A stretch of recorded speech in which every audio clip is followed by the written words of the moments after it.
আসসালামু আলাইকুম ভাই ও বোনেরা, আমার ছেলেটাকে একটু সাহায্য করেন। আমার ছেলেটা 5 মাস বয়স থেকে অসুস্থ, তাই আমি চিকিৎসা করতে করতে আর করতে পারতেছি না। একজন বলছে ঢাকা সিটি হাসপাতাল আছে, ওখানে 3 লাখ টাকা হলে আমার ছেলেটা সুস্থ হয়ে যাবে।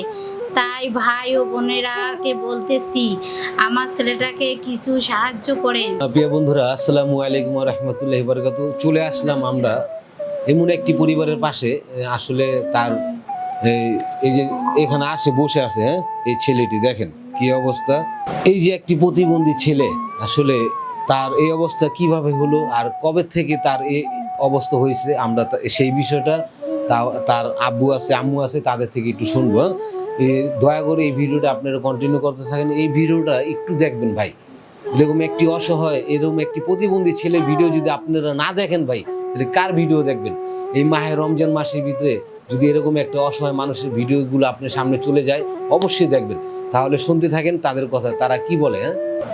আমার প্রতিবন্ধী বাচ্চাটা 12 বছর থেকে আমি এই নিউমোনিয়া রোগ থেকে অসুস্থ অবস্থায় আমি চিকিৎসা করতে গিয়ে চিকিৎসা করতে পারি না।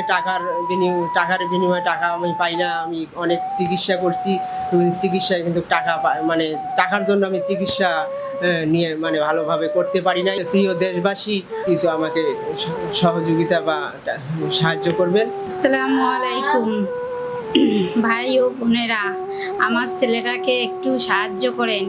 আমার ছেলেটা 5 মাস বয়স থেকে অসুস্থ, তাই আমি চিকিৎসা করতে করতে আর করতে পারতেছি না। একজন বলছে ঢাকা সিটি হাসপাতাল আছে, ওখানে 3 লাখ টাকা হলে আমার ছেলেটা সুস্থ হয়ে যাবে। তাই ভাই ও বোনেরাকে বলতেছি, আমার ছেলেটাকে কিছু সাহায্য করেন।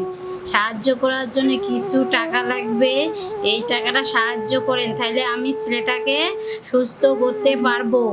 আপনারা সহযোগিতা একটু করেন, তাইলে আমি বাচ্চাটাকে ভালো করতে পারবো। আমি খুব অসহায়, গরিব একজন। প্রিয় বন্ধুরা, এই যে দেখেন, ওর নাম হচ্ছে সৌরভ। সৌরভের হাতের অবস্থা দেখেন প্রিয় বন্ধুরা, ও কিন্তু হাত পাও লড়াইতে পারে না। দেখেন পুরাটা বাঁকা হয়ে গেছে, এভাবে পুরাটা বাঁকা হয়ে গেছে, দুটা হাত। তারপরে পায়ের অবস্থা দেখেন, দাঁড়াইতে পারে না ওর। প্রিয় বন্ধুরা, এই ভিডিওটা দেশ ও দেশের বাইরে থেকে যারা দেখতেছেন, আমি সবাইকে অনুরোধ করবো এই ভিডিওটা একটু শেয়ার করে দিবেন। আর সৌরভের জন্যে এক ডাক্তারের সাথে কথা বলা হয়েছে। সে বলছে যে ঢাকা পিজিতে নিয়ে গেলে একটি বেসরকারি হাসপাতাল আছে ওখানে, ঢাকার ভিতরে, সেখানে নিয়ে গেলে হয়তো থেরাপির ভিতরে তার চিকিৎসা একটু করলে হয়তো কিছুটা সুস্থ হতে পারে। কিন্তু এই যে ব্যয়বহুল যে খরচটা, এই খরচটা তার এই যে বাবা মা দেখতেছেন এখানে এই রুমটা তারা থাকে। দেখেন অবস্থা, এই একটি রুমে তার সন্তান কিন্তু 1 2 3 জন 4 জন এখানে আছে, একজন 4 জন সন্তান নিয়ে তার পরিবারে কি অবস্থায় দুর্দশার ভিতরে আছে। প্রিয় বন্ধুরা, আসলে আমাদের এই বাংলাদেশে এই সময় এসে এখনো আমাদের এই দৃশ্যটা দেখতে হবে, এই বিষয়টা ভাবতেও কিন্তু কষ্ট লাগে। আর প্রিয় বন্ধুরা, আমাদের দেশের সরকার বলছে যে আমরা প্রত্যেকটা পরিবারকে ফ্যামিলি কার্ড দেব। আরে ভাই, আপনি তো দেশের সরকার, আপনি কি এগুলো চোখে দেখেন না? এরকম একটি অসহায় মানুষ যদি ফ্যামিলি কার্ড না পায়, তাহলে কে পাইবো? যে 5 তলা বাড়ি আছে সে। প্রিয় বন্ধুরা, আমি কোনো সরকারকে তুলে কিন্তু এই কথাটা বলতেছি না। আমি বলতেছি জাস্ট এরকম একটি অসহায় পরিবারের পাশে আগে সরকারকে আসতে হবে, তাহলে আমাদের এই দেশটা সার্থক হবে। আমাদের এই দেশে সরকার যারা গঠন করছে তারা সার্থক হবে। আমরা চাই প্রত্যেকটা মানুষ এরকম একটি অসহায় পরিবারের পাশে দাঁড়াবে। এই যে দেখেন, সে কিন্তু দাঁড়াইতে পারতেছে না, তাকে দেখভাল করতে একটা মানুষের প্রয়োজন লাগে। আর তার সংসারে 4টা সন্তান, এই সন্তানগুলো নিয়ে তারা কিভাবে আছে, এটা কি কেউ খোঁজ নেয়? সৌরভের জন্য এই যে ঈদের মার্কেট নিয়ে আসছি, কারণ ঈদের বাকি আছে আর মাত্র 5 দিন। আজকে 25 রমজান চলতেছে। একটু খোলেন তো আপা। এই কাপড়গুলো আমি অ্যাকচুয়ালি কিন্তু সৌরভের জন্য নিয়ে আসছি, কারণ সৌরভ তার 3টা ছেলের মতন সুস্থ না, অসুস্থ।